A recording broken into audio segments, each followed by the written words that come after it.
simbólico de la palabra neoliberalismo, ¿no? En todos lados se habla de esta palabreja. Y creo que en el fondo de este concepto, de esta palabra, lo que hay es una desvalorización del trabajo. Cada vez más, década tras década, el trabajo vale menos, se valoriza menos en la sociedad y como parte de este mismo proceso, desde los años 70, la organización de las trabajadoras y los trabajadores viene perdiendo fuerza, perdiendo espacio. Las nuevas generaciones de gente que trabaja ya no sabe lo que es el aguinaldo, ya no saben lo que son las prestaciones. No sabemos qué va a pasar cuando esta generación llegue al momento de jubilarse y no tenga no haya tenido, después de una vida sin estabilidad laboral, no sabemos qué va a pasar con esta sociedad, ¿no? Sí, de hecho, el secreto de este modelito neoliberal es, bueno, entre otros, pero fundamental es la depauperización del trabajo. Es decir, terminaron con el valor del trabajo. Entonces, bueno, todo lo que importó fue el capital, ¿no? El capital y los materiales invertidos. Y el trabajo se vino, lo mandaron a la mierda, ¿no? Sí, Hay, sí, sí. Sí, lo mandaron a la mierda. Sí, lo mandaron a la mierda. No, bueno, es muy grave porque el problema está en que, ni modo, ya lo asumimos, ¿no? Lo hemos asumido. Y entonces, por ejemplo, vemos que hay mucha gente. A mí me llamaba mucho la atención cuando empezó el fenómeno, como por ejemplo en los restaurantes, en las cafeterías, eh, cambiaban de cocineros no tanto, pero de meseros cada 2 por 3, ¿no? O bueno, cuando empezaron las tiendas estas de oportunidades como Oxxo y compañía, pues no duraban una semana, ¿no? Y uno decía, ¿qué onda? Bueno, era un sistema, pero también era una respuesta instintiva de quien trabajaba allí, ¿no? Porque realmente las condiciones laborales eran muy tristes. El caso es que de haber es que no tenemos idea del punto que alcanzamos hasta los años 80 en conquistas de ese tipo, de ese carácter. Por ejemplo, había prácticamente pleno empleo. Es decir, quiero decir empleo, es decir, alguien que te contrata, no autoempleo, sino pleno empleo. Desde hasta hasta fines de los años 80, digamos. Había que dar la lucha ciertamente por tener fijo el empleo y había compañeros a los que los descansaban un mes, ¿no? Antes de fin de año para retirar la base, pero entonces se daba una lucha y solía conseguirse. Seguridad social para todos, ¿no? Y no la seguridad social que tenemos hoy. Derecho a la belleza, en fin, todas estas cosas terminan y los únicos que no se dieron cuenta, y bueno, ahora podemos decirlo que estamos aquí como entre nos, ¿no? Los únicos que no se dieron la cuenta fueron los compañeros que siguieron dirigiendo sindicatos democráticos o asesorándolos. ¿Por qué? Porque creyeron que todo seguía como antes, ¿no? Y no. Entonces, nosotros hemos intentado meter este tema desde que nació la brigada, hace 13 años, ¿no? Y no hay manera, porque por ejemplo, venía el compañero sindicalista Chirismo, y sí, pero les decía, miren, es que van a terminar con nuestros derechos laborales. Y empezaban a contar cuáles eran los derechos laborales, y entonces todo el público estaba diciendo, pues me están hablando de lo que ya sucede, ¿no? O sea, yo para qué estoy sentado aquí, o sea, escuchando este numerito. O sea, le cuesta trabajo al sindicalismo, y creo que es un tema hoy en el país. Es decir, el sindicalismo fue durante 150 años, lo menos, el mayor instrumento en el mundo urbano, cuando menos, para las conquistas sociales. Y de pronto ya no lo es más. Eh, y- ¿Usted me entendió? Sí. Entonces explíquenles, por favor. No, no. No, continúe. Para ir aterrizando el tema, vamos a hacer una breve semblanza de lo que ha sido la organización obrera en las últimas décadas, desde el siglo XX, ¿no? Lo que marcó la organización obrera en México, como de hecho fue una tendencia mundial, fue su incorporación al Estado mexicano. O sea, el Estado capitalista mexicano no tenía suficiente fuerza para gobernar sin el apoyo de los grandes movimientos de base, de masas, ¿no? Por lo demás, ningún Estado capitalista del mundo o recurrían a dictaduras terribles como las de América del Sur que destruían el movimiento social, o como en el caso, por ejemplo, de México, buscaban cooptarlo, y fue el caso de México. Los sindicatos fueron organizados por militantes obreros de base en los años después de la Revolución Mexicana, en los años 20 y en los primeros años 30 sobre todo, pero después, durante el cardenismo y después, fueron cooptados primero con buena onda, primero con concesiones y después con la violencia durante los famosos charrazos al Estado mexicano. ¿Por qué llamamos sindicatos charros? A finales de los años 40, uno de los grandes sindicatos que todavía era totalmente independiente y democrático era el ferrocarrilero.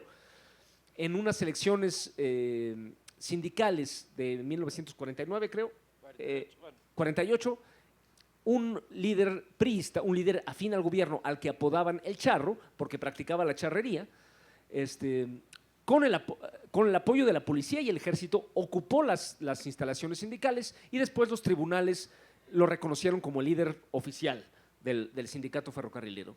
Y entonces se le empezó a decir el charro y el charrismo. Después el mismo mecanismo se aplicó a los otros grandes sindicatos de industria, al minero metalúrgico, al petrolero, etcétera, ¿no? En cada uno con distintas características. Y así el sindicalismo dominante en México fue el sindicalismo charro, y la lucha central de los trabajadores fue durante décadas no tanto construir sindicatos, sino liberar a los sindicatos del grillete charro o corporativista, democratizarlos. Y creo que en esa época que se formaron estos líderes sindicales que existen hoy, que siguen pensando que la mayoría de los trabajadores está organizada y que lo único que hay que hacer es democratizar los sindicatos. Sucede que la decadencia del PRI y finalmente su derrota y la pérdida del poder significó también la crisis del sindicalismo llamado corporativo o charro. Ahora esos sindicatos charros, que antes eran poderosísimos, la CTM, el Congreso del Trabajo, etcétera, no son mayormente poderosos y no abarcan a mayor cantidad de gente. Ellos se prepararon, en cierto modo son responsables, pero también son en cierto modo víctimas de la debacle general del movimiento obrero.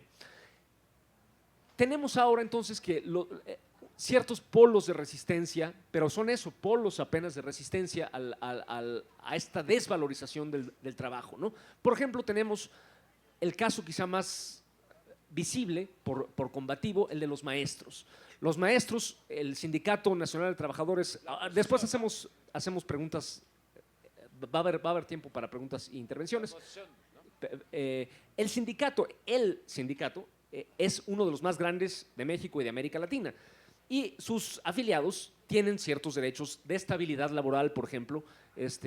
No es como un Starbucks, no es como una empresa de tercerizada o de outsourcing de limpieza donde cambian cada mes. Un maestro que ya es maestro puede cuenta con que siga siendo maestro durante décadas hasta su retiro.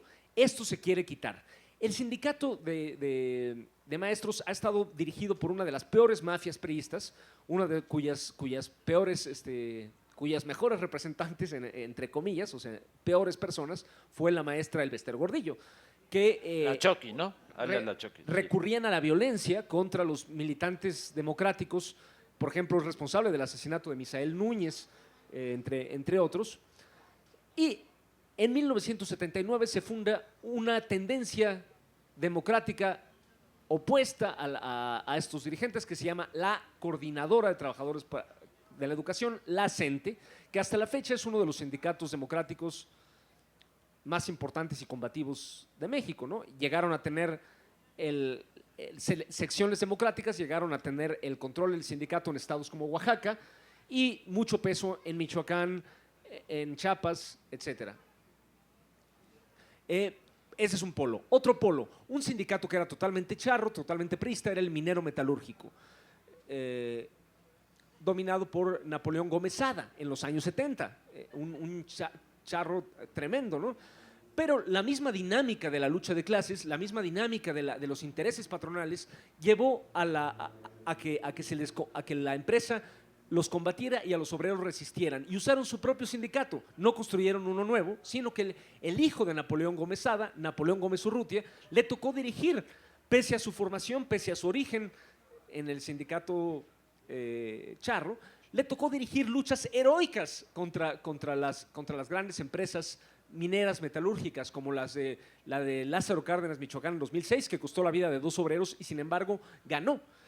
Y sindicatos que mantienen, relativamente democráticos, que mantienen muchísima fuerza, como el Telefonista, el sindicato de telefonistas, y sindicatos que están agrupados en nuevas organizaciones, como el de telefonistas está aliado con el sindicato de la universidad en la UNT, Unión Nacional de Trabajadores, que tuvo durante décadas también el sindicato del Seguro Social, aunque este se separó ya.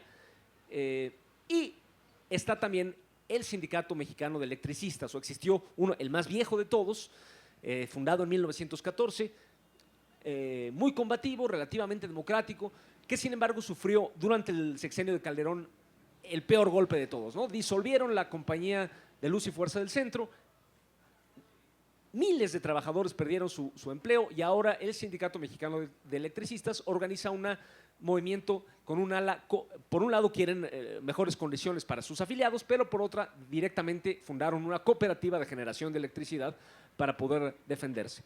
Pero el Sindicato Mexicano de Electricistas también fundó, aquí está, ya tuvimos una charla sobre la historia del SME, también fundó una central sindical que con mucha creatividad le pusieron Nueva Central de Trabajadores, que dirige distintas, que agrupa al ala izquierda de muchos sindicatos y dirige distintas luchas. Invitamos a Héctor de la Cueva a que nos hablara de la organización. Sí, porque él es el que está asesorando a los trabajadores y trabajadoras de General Motors, ¿no? Tengamos en la cabeza ese monstruo mundial de la rama automotriz en el corredor industrial del Bajío, ¿no? En Silao. Él lo está asesorando, fue un triunfo, quizás el más importante triunfo del último tiempo. ¿Por qué nos preocupa tanto el sindicalismo hoy, en este momento? No porque yo no me concebiría simplemente, sin mi vida no tendría sentido, sin la existencia del movimiento obrero y el movimiento obrero organizado y el movimiento... Pero no es por eso, ni porque a nuestro trosco compañero Oscar le interese la historia de los sindicatos, sino porque pensamos que es un instrumento, ¿no?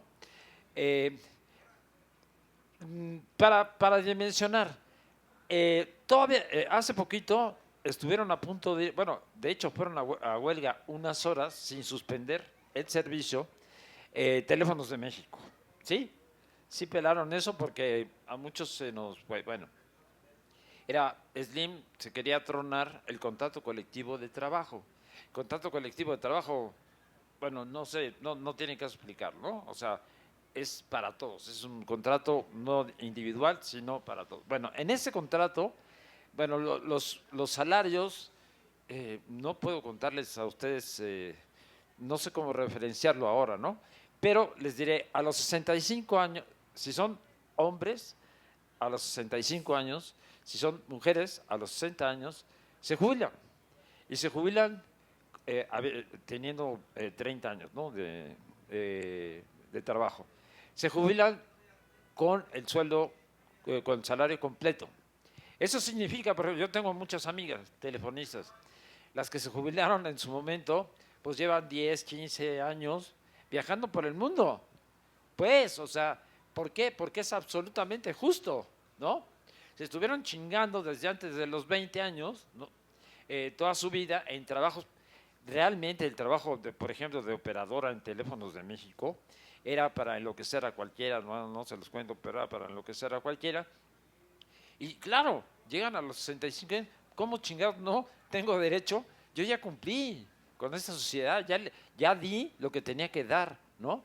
Y ahora tengo el derecho a jubilarme, a tener una vida. Bueno, ¿por qué nos preocupa tanto, no? Eso para dimensionar cuáles son las condiciones. ¿Por qué nos preocupa tanto?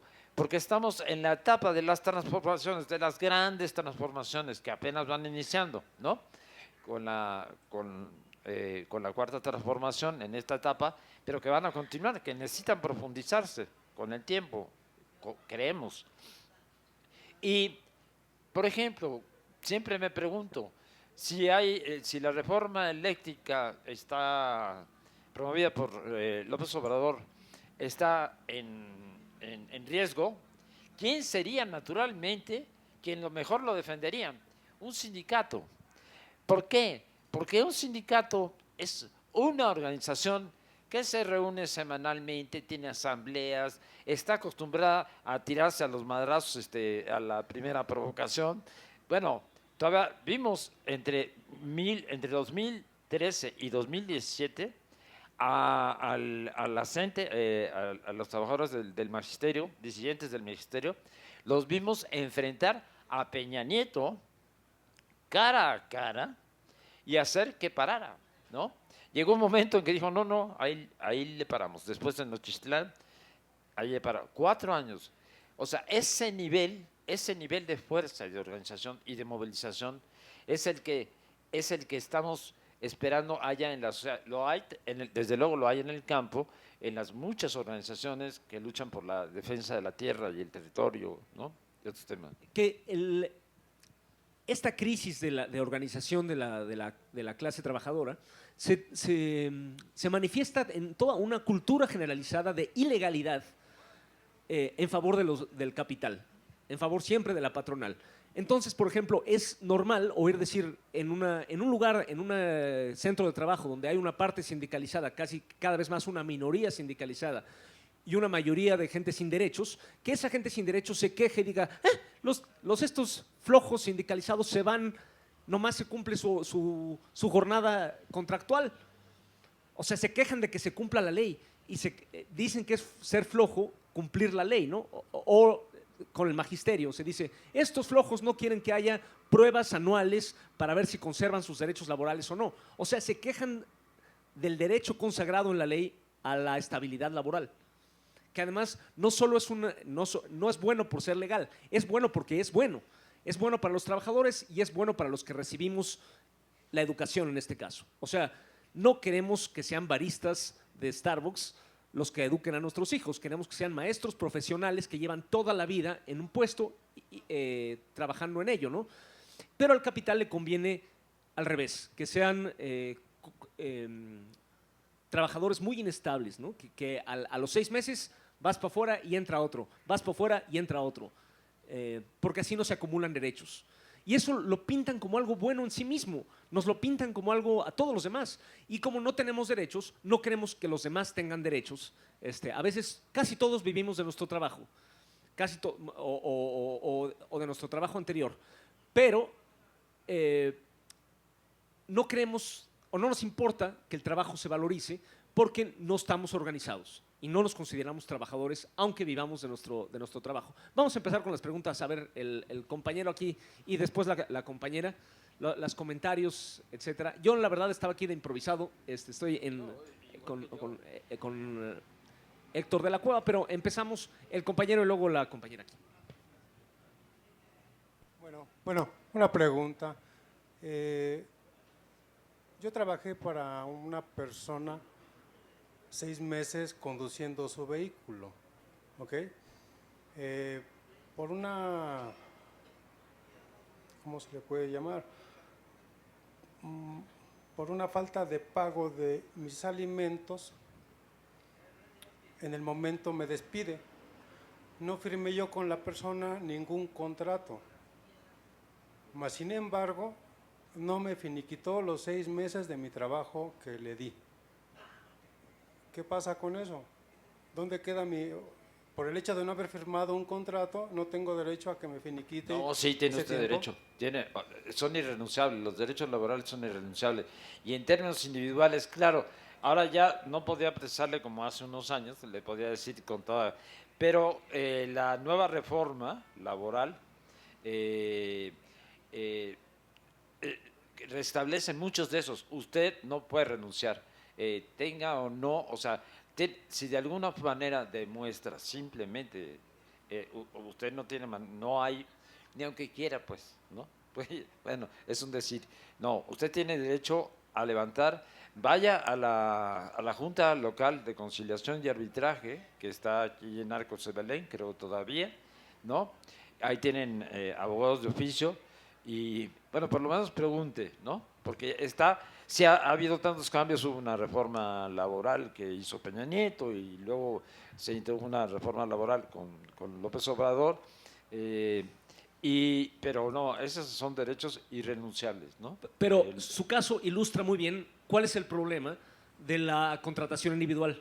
O sea, si usted solo establece un contrato, aunque fuera firmado, pero verbal, con un empleador, nos van a chingar por todos lados, ¿no? O sea, lo tienen todo, ¿no? Seguramente van a decir, no, sí firmaste, o no, no sé. Nos debilita estar, socialmente nos debilita estar, tiene derecho, ¿no? Pero no puede hacer, es muy difícil hacer valer nuestros derechos cuando estamos solos. De hecho, si recuerdan, todo esto se empezó a manifestar muy claramente a fines de los años 90, cuando se entraba a trabajar, ponga usted a Walmart, ¿no? Hasta en esas empresas, o cualquier otra de ese tipo. Y le hacían uno firmar papeles en blanco, ¿sí? Era la renuncia a cualquier cosa, ¿no? Era incluso, por ejemplo, el alta al Seguro Social, pero si acaso usted se accidentaba, le iban a poner ahí la fecha del día anterior.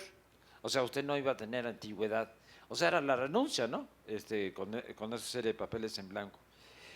El cardenismo, hemos reivindicado, con este gobierno, hemos reivindicado la importancia del cardenismo, ¿no? Sin el cardenismo no habríamos alcanzado los derechos, o sea, no se hubiera cumplido el articulado social del constituyente del 17 y por lo tanto no estaríamos hoy pudiendo decir, no es que queremos una nueva seguridad social, es que ya tenemos y queremos que restablezcan, ¿no? Bueno, estas fueron conquistas del cardenismo y el cardenismo es inconcebible sin el empuje del movimiento social. Por un lado, los sindicatos y por el otro lado, las organizaciones campesinas. Compañera, adelante. Sí. Si me oigo, sí. Angélica Ramos, de la Red de Sindicalistas Pro 4T. Si bajas así un poquito. Eso. Perfecto. Dos preguntas rapidísimas. ¿Qué opina usted de la creación de escuelas sindicales dentro de sindicatos ya muy antiguos, por ejemplo, como el sindicato petrolero? Y segundo, ¿cómo ve el futuro que le depara a los nuevos sindicatos? Por ejemplo, la Unión de Trabajadores por Aplicación, que reúne a chicos que son repartidores por Uber, Didi, así por ejemplo. Esas serían mis dos preguntas. Sí, una de las cosas que pasó también con el neoliberalismo es que el sector dominante de la economía pasó a ser los servicios. Es decir, ya no la industria, ya no el campo, ¿no? Sino este tipo de trabajos, ¿no? Y sin embargo, yo a principios, en el año, yo los sindicatos más combativos que empecé a conocer justo con el neoliberalismo fueron justamente los del sector servicios, ¿no? Perdón, se me perdió la pregunta. Sí, que sí se puede, claro que se puede. Claro que se puede. Además, me parece ideal que estés aquí, ¿no? No para nosotros, sino ideal de que eso exista, ¿no?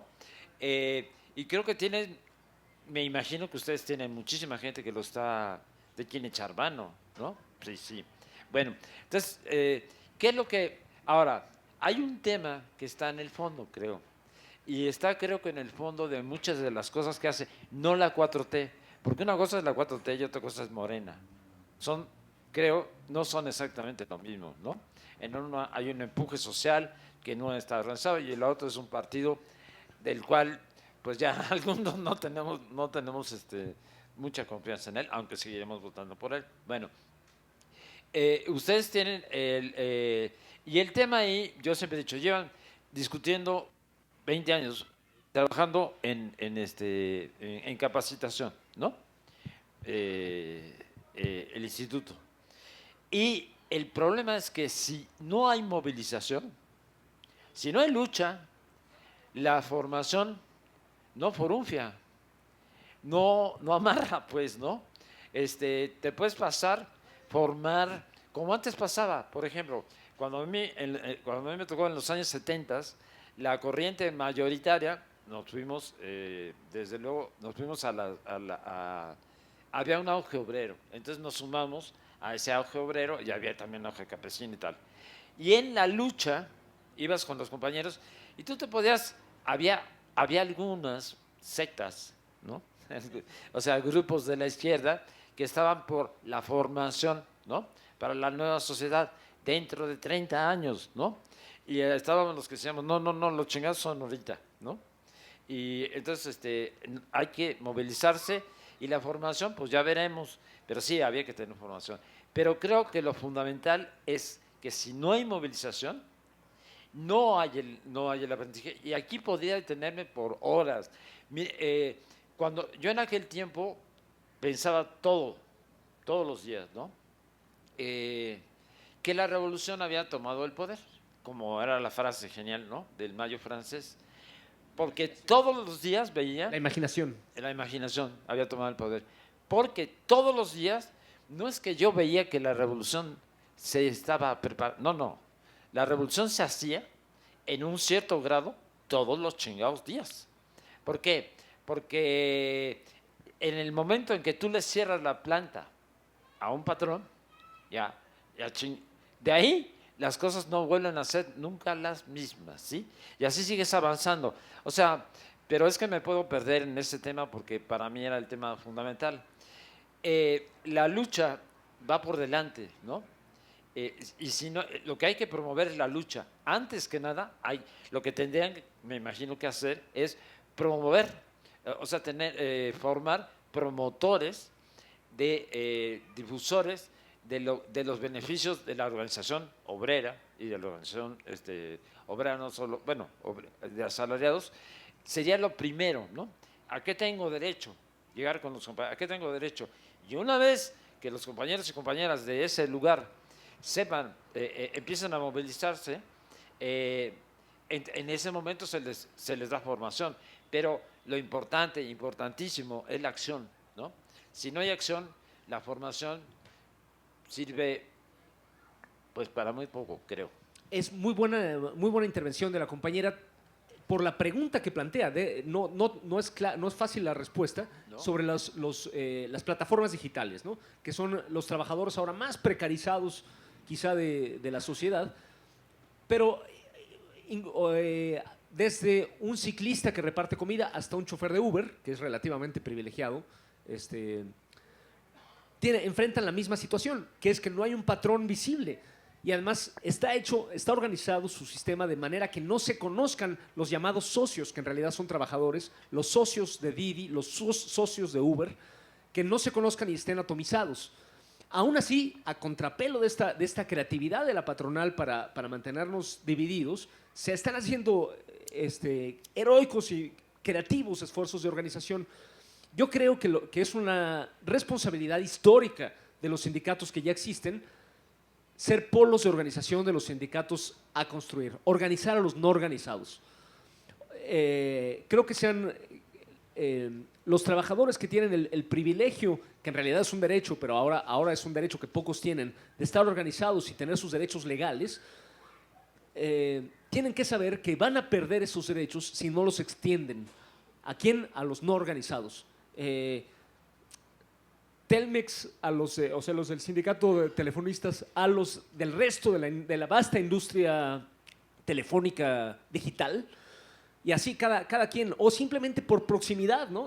O relaciones humanas, ¿no? O sea, si un sindicato tiene amigos que son repartidores de Didi, Uber, ayúdenlos, sirvan de... Así se construyeron los grandes sindicatos de industria. Así se construyó el sindicato petrolero. Como con los ferrocarrileros, que trabajaban lado a lado con los ferrocarrileros. Entonces, compañeros, nosotros tenemos acá un local, vénganse, les prestamos nuestro local para que vengan a organizarse.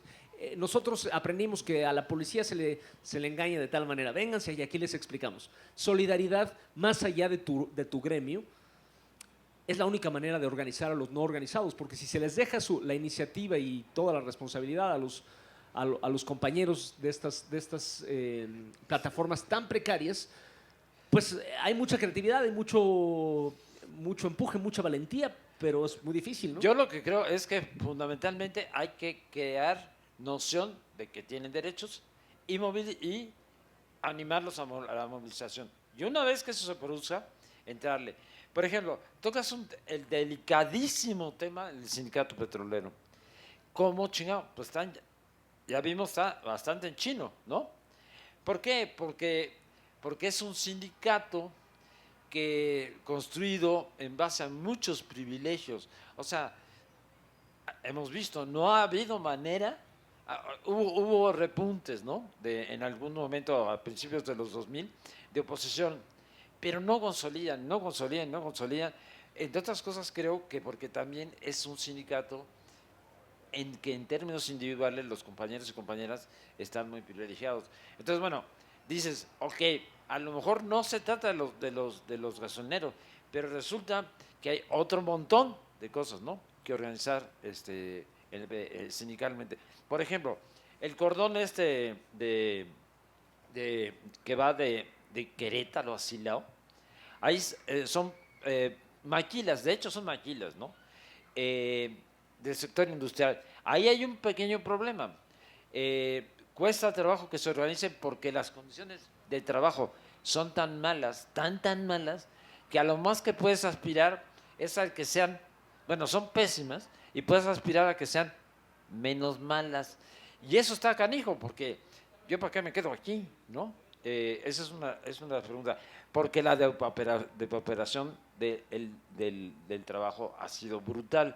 Entonces, bueno, hay que encontrarle, sí, no es fácil, o sea, porque me imagino que has trabajado, tú y tus compañeros han trabajado, y que no preguntas así nomás, ¿no? Dices, y no está saliendo, bueno, es que no es fácil. Creo que tal vez sería muy conveniente una campaña por los derechos laborales, ¿no? Y hay otro elemento... Así, nacional, brutal, que se movilice chorro de gente y que a esto tienes derecho y, ¿no? Hay otra Claro. manifestación de esta crisis de la fuerza del movimiento obrero, que es la juventud de la clase media, la pequeña burguesía, etcétera, que en otros momentos, cuando el movimiento obrero es fuerte, se vuelve un polo de atracción de la rebeldía de la clase media. Cuando el movimiento obrero es débil, deja de serlo y pierde prestigio y pierde visibilidad incluso, y se ponen de moda o cobran fuerza prejuicios ideológicos que, como toda ideología, no tienen ninguna base en la evidencia vital, ¿no? O sea, oímos decir a jóvenes universitarios que la clase obrera ya no existe. Cuando tienen en la mano un celular hecho, ¿por quién? Con minerales extraídos, ¿por quién? Distribuidos en barcos, ¿por quién? Descargados de los barcos, ¿por quién? Trasladados, ¿por quién? ¿Solos? O sea, la cultura material no ha desaparecido, y mientras existe la cultura material, y además hay un fuerte prejuicio contra el trabajo manual. Hay que decirlo también. Sí. Entre la clase media hay un prejuicio muy fuerte de que si tú eres, por precario que seas, si tú eres, no sé, profesionista, universitario, lo que sea, eres de un tipo de gente, y si trabajas con tus manos, eres de otro tipo de gente que no tienes derecho a pensar y básicamente no existes. Y ese prejuicio contra el trabajo manual entre la clase media ha llevado también a que a que hemos dejado de contar con la gran energía que podría salir de ahí, ¿no? Como en los años 70, jóvenes salidos de la clase media estudiantil se volcaron a ayudar al movimiento obrero y dio muy buenos resultados. Ahora, digamos, quizá entre la clase obrera no es cuestión de moda, sino de vivir de vida o muerte la organización. Pero entre la clase media sí hay la moda sí pesa, ¿no? Las modas ideológicas sí pesan y sí tienen un efecto. Y sí hay que combatir estos prejuicios antiobreros tan generalizados. Es más fácil para un estudiante de clase media solidarizarse con un palestino que con un obrero de su propia ciudad. A veces, ¿no? No digo que no hay que solidarizarse con los palestinos, claro que sí, pero a veces te saltas o pasas a la pobreza extrema o a la marginalidad extrema o a comunidades campesinas de un estado muy lejano, en vez de solidarizarse con los trabajadores de tu propia ciudad, ¿no? El compañero quería hablar. Sí. Adelante. Sí, compañeros, pues muchas gracias por permitirme expresarme. Aquí lo que está prácticamente pasando por alto es la creatividad del capitalismo. De ahí que surgieron precisamente los outsourcing, lo cual al trabajador lo tienen una semana, lo cambian y lo cambian y lo cambian. ¿Qué es esto? Que no hay capacidad para prácticamente hacer amistad o conocerse de compañero a compañero. Entonces de ahí que debemos precisamente empezar de ahí para retomar los derechos laborales, ¿sí? Formar sindicatos. O sea que debemos ser más creativos que el mismo capitalista. Muy bien dicho. Hay precisamente en los años 70, había sindicatos democráticos de industria, como Mexicana de Envases, como Favorita, como Industrial Aceitera, o sea, definitivamente sí. Pero le digo, ahorita lo que ha venido prácticamente a darle en la torre, los famosos outsourcing. De ahí que debemos tomar precisamente eso. Ahorita prácticamente ya se quitaron, pero hay que empezar de cero. O sea, los sindicatos que ustedes mencionan precisamente, como son los maestros, como son precisamente Teléfonos de México, son sindicatos de la burocracia, ¿sí? Que están ahí precisamente. Entonces no han sufrido ningún cambio de esa naturaleza. El problema está en la clase trabajadora, ya los que fábricas que prácticamente se han quedado sin contratos colectivos. De ahí que muchas veces no se puede, está muy difícil, ¿sí? Que un trabajador que va entrando se encauce a la lucha obrera. Ahora, si hay... Muchas gracias. Sí, no, Muy buena gracias a intervención. usted, compañero. Sí, no, el tema, uno de los temas fundamentales. Bueno, ahora, lo que quiero decir es que aquí, perdón, ¿el compañero quiere hablar? Adelante, Sí, adelante. compañera, ¿cómo se llama la organización? ¿El instituto? Redes sindicalistas por la 4T, de la 4T. Sí. Ok, bueno, ustedes son lo más importante aquí. Bueno, cigarro. Entonces, no sé, le pregunto a nuestra coordinadora, creo que deberían venir un día y hacernos una presentación y para que nos explicaran qué están haciendo y ver, y que nosotros invitáramos gente también y ver qué se puede hacer, ¿no? Pero no te vayas para que nos des tus datos. Perdón, compañero. Buenas noches a todos, buenas noches. Los estaba escuchando, bueno, desde que me incorporé y me parece que pues, es un tema muy interesante y muy importante el que están tratando, ¿no? Y pues yo voy a hablar desde mi experiencia como luchador social en Honduras. Yo soy hondureño y llevo 4 años de haber llegado exiliado aquí a México. Y sí es muy interesante esto. Yo siempre he visto los procesos sociales en Latinoamérica como pues un aspecto bien cíclico, ¿no?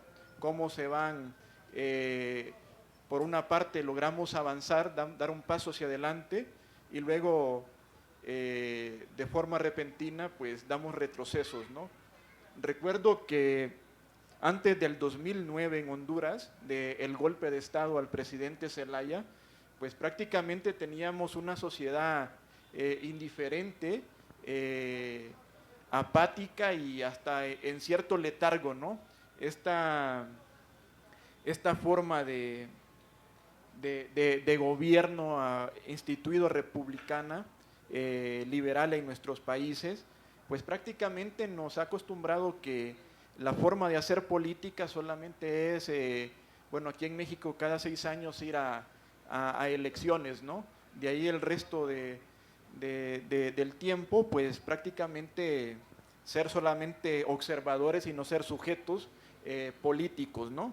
También allá teníamos ese problema de esa clase media aspiracional, pues que estaba imbuida en sus burbujas de comodidad, mientras pues afuera estaban pues las luchas de los pueblos originarios, la lucha de los obreros, la lucha del magisterio, la lucha por los territorios y tantas luchas que estaban ahí arrastradas desde los tiempos de la independencia, ¿no? Pero luego sucedió lo del golpe de Estado en el 2009, nos tocó vivir lo que era la ruptura del orden constitucional y pues los que estábamos más conscientes de la realidad política pues salimos a las calles a defender pues el regreso al orden constitucional y pues la represión y todo que nos tocó vivir en esos años. Luego pues se instaló una narcodictadura en Honduras, nos tocó vivir una situación muy difícil por 12 años, hasta el año pasado logramos pues revertir por la vía electoral, 12 años de dictadura, y pues así ha sido todo este proceso, ¿no? Me tocó ver cómo... me tocó ver cómo Escuchemos antes de hablar, escuchemos antes de hablar. me tocó ver cómo esa clase media que mencionaban los compañeros, esos estudiantes universitarios que viven en cierta comodidad, salieron en su momento en la calle a las manifestaciones, a unirse a los sectores populares del país, pero cuando sus intereses pues estaban siendo afectados también. Como decía Bertolt Brecht, que pues primero fueron por los judíos, después fueron por los obreros, después fueron por pues todos los sectores allá en Alemania, ya después llegaron por las personas indiferentes y ya no había nadie que los defendiera. Entonces lastimosamente este proceso pues se repite, ¿no? Esas clases acomodadas hasta que pues económicamente no se sienten afectados, hasta que la inseguridad no los empieza a tocar también, no salen de ahí, ¿no? Y ese proceso nos tocó vivir en el país, de cómo la clase media salió a las calles, pero hasta que tuvieron un familiar en un hospital en el Seguro Social de Honduras y se murieron por falta de medicamentos y por falta de atención, cuando miraron que pues las instituciones del país estaban siendo privatizadas, cuando miraron que los territorios del país estaban siendo entregadas a corporaciones y a extranjeros, empezaron a ver que pues el sistema en el que estábamos viviendo y de esa manera fue como pues de forma pues amorfa salieron y empezaron a manifestarse y producto de eso es el proceso electoral que vivimos el año pasado, que fueron las elecciones más votadas en la historia de Honduras y también pusimos a la primer mujer presidenta en Honduras. Entonces, pues creo que aquí en México es similar, ¿no? Ahorita miramos grandes sectores de la población que pues son un poco indiferentes a la problemática que viven, ya sea en el sur, en el norte o aquí en el centro o en la misma Ciudad de México, como estaba mencionando, los trabajadores que están prácticamente llevando vidas precarizadas, pues no se muestran pues solidarios o no tienen esa empatía pero es parte de los procesos que creo que México también va caminando para esa misma vía, ¿no? Muchas gracias. Gracias. No sé qué horas son. Faltan unos 10 minutos. 10. Es muy bueno el comentario que ya se fue el compañero, pero de la creatividad. Es una palabra rara en este contexto, pero es verdad. El capital ha mostrado una grandísima creatividad para la explotación. Hay que responderle con la creatividad, porque además lo paradójico es que el capital no existe como persona. ¿Quién se le ocurrió el outsourcing? Seguramente un gerente pagado, un asalariado. El capital no mueve nada, no tiene brazos, no tiene piernas, no tiene nada. Todo lo hacemos los trabajadores, sobre todo la creatividad. O sea, seguramente el outsourcing fue una idea de un gerente asalariado, paradójicamente, ¿no? Todas esas ideas las tienen los trabajadores y a veces las usan para la explotación, pero también la misma creatividad podría usarse para la liberación del trabajo, que es la liberación del ser humano. Sí, en cuanto tocó el compañero la democracia participativa, ¿no? El tema de la democracia en la que solo vamos a votar una vez cada 6 años, ¿no? Y quedamos en suspenso el resto del tiempo. Bueno, una forma de democracia participativa es justamente esta, ¿no? La lucha que cotidianamente das por tus derechos en el lugar que te toque. Es una de las formas. Otras la está echando a andar ya la propia 4T. Es decir, con los referéndums y compañía, estamos ante la creación, y esto es algo que he estado insistiendo cada vez que hablo, venga o no cuento, yo digo, ¿saben qué? Nosotros no vamos a poder decirle, tenemos una ocasión única en la historia. Esto no sucede. En México es un país, el país, insisto, con la historia más profunda, ¿no? De América Latina, de América, creo, ¿no? Y tuvimos una revolución que no fue un cuento, y esa revolución, bueno, todavía se conserva deformada, todavía se conservan muchas cosas allí. Lo que quiero decir es que estamos en un momento único, empezamos un momento único, y no vamos a poder decir mañana, es que nos heredaron una mierda. No, nos heredamos una mierda. O sea, ahora sí, nos tocó la oportunidad.